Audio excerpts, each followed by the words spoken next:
পোহা granola বা flattened rice granola বানাতে আমি প্রথমেই পোহাকে অর্থাৎ ফ্ল্যাটেন্ড রাইসকে খুব ভালোভাবে ড্রাই রোস্ট করে নিলাম, করে আলাদা পাত্রে সরিয়ে রেখেছি। এবার কড়াইয়ে দিয়ে দিয়েছি টুকরো করা কাজু বাদাম, আমন্ড বাদাম, সেগুলোকেও ড্রাই রোস্ট করে নিলাম। তারপরে অ্যাড করে দিয়েছি melon seed, pumpkin seed, add করে দিয়েছি ব্ল্যাক রেজিনস আর ক্র্যানবেরি।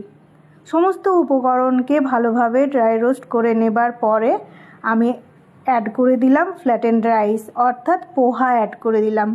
তারপরে অ্যাড করে দিয়েছি সামান্য পরিমাণে জ্যাগেরি। জ্যাগেরিটা অপশনাল, আপনারা চাইলে অ্যাভয়েড করতে পারেন।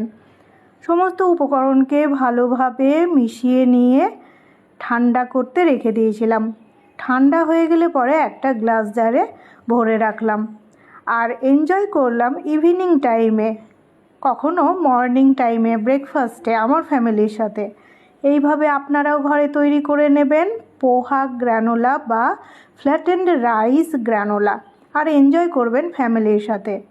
আমার এই রেসিপি যদি আপনাদের ভালো লেগে থাকে তাহলে লাইক দেবেন, কমেন্টে আপনার মতামত জানিয়ে যাবেন আর শেয়ার করে দেবেন আপনার সমস্ত বন্ধুদের সাথে।